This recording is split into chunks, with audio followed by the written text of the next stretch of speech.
Hello, xin chào các bạn đã quay trở lại với review 5 phút. Ở cuối tập trước, ngay khi ánh sáng nhu hòa của Hạo Đông Lực đang ôm trọn lấy Hoắc Vũ Hạo và Đường Vũ Đồng, thì đột nhiên một cỗ sức mạnh vô hình xé toạc không gian, cường hành hút linh hồn thuần túy của Hoắc Vũ Hạo bay vút lên tận trời cao. Đang lúc liều mạng giãy giụa, một cỗ khí tức nhu hòa bất chợt ôm trọn lấy linh hồn hắn, nháy mắt quét sạch mọi sự hoảng loạn. Lời truyền âm vang lên: "Tiểu Gia Hỏa, không cần đoán mò nữa, người đoán đều không đúng."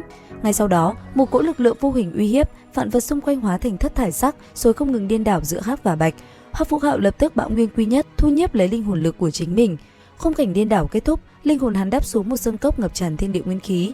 Hắn cất bước đi men theo con đường mòn lót đá, đi xuyên qua hai hàng thiên tài địa bảo, chừng 10 phút thì tiến đến trước một lương đình.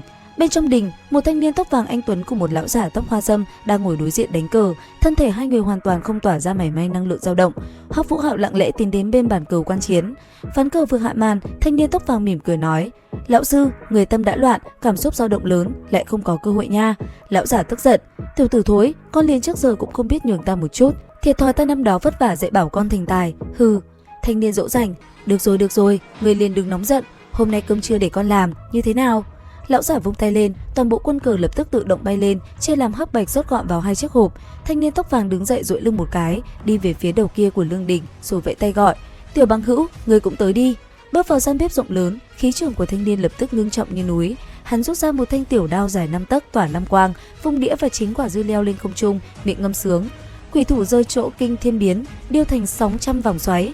Thần công thiên cổ nay phương tại, đao lên tàn nguyệt ánh lãnh tuyền." Chỉ với 261 nhát chém, đao quang lóe lên, dưa leo hóa thành 9 đầu rồng ngọc bích. Thanh niên tiếp tục dùng băng vụ nâng đĩa, búng ra một viên băng cầu, tạo thành tuyệt kỹ Cửu Thanh Thần Long băng vân ẩn, đằng vân giá vũ. Hắn quay sang: "Đây là món thứ nhất, hôm nay, đáng tiếc, người ăn không được nha."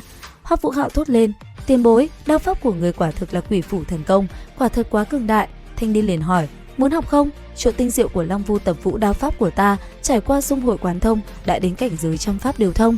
Hoắc Vũ Hạo thắc mắc về điều kiện. Thanh niên tóc vàng lập tức tung ra đáp án chấn động: "Ngươi yên tâm, đối với ngươi mà nói sẽ chỉ là chuyện tốt. Điều kiện của ta rất đơn giản, muốn học Long Vu Tập Vũ đao pháp của ta, ngươi liền phải kế thừa thân vị của ta." Hắn nói cho Vũ Hạo biết mình là một trong 32 vị chủ thần, nay muốn chuyển ngôi để đi du ngoại các thần giới khác. Khi Hoắc Vũ Hạo hỏi: "Ngươi cần ta trả giá cái gì đây?" Hoặc phải nói là cần đối với ta tiến hành khảo nghiệm như thế nào? Thanh niên đáp: "Ngươi đương nhiên cần trải qua khảo hạch cuối cùng ngươi cần đối mặt chính là bản thân ngươi đã đặt ra." Nghe xong, Hoắc Vũ Hạo cung kính: "Ta nguyện ý kế thừa thần vị của người."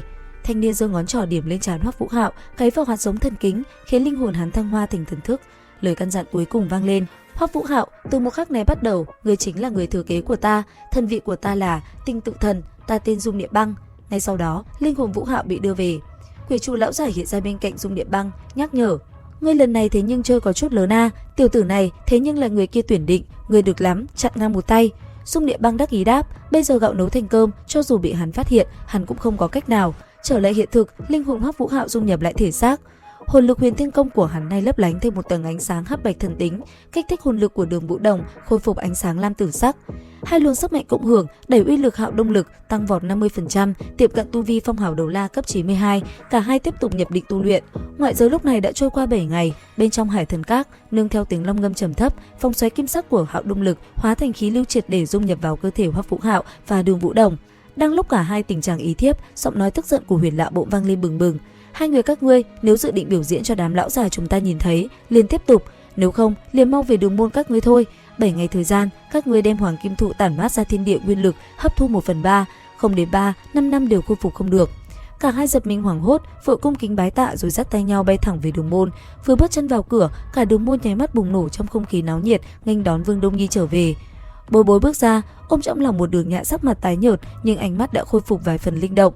Hoắc Vũ Hạo ân cần bước tới: "Đại sư huynh, Tiểu Nhã lão sư." Nào ngờ, khóe miệng Đường Nhã phác lên một nụ cười khó nhọc, thốt ra 4 chữ: "Vũ Hạo, cá nướng." Hoắc Vũ Hạo cùng Bối Bối chấn động kinh nghi. Vũ Hạo run run hỏi: "Tiểu Nhã lão sư, tỷ nhớ ra rồi sao?" Đường Nhã thì thào: "Vũ Hạo, cá nướng ăn ngon." Hoắc Vũ Hạo lập tức đáp ứng: "Tốt, tốt. Tiểu Nhã lão sư, ta liền nướng cá cho tỷ ăn, có được hay không?" Đường Nhã nghiêm túc gật đầu: "Được."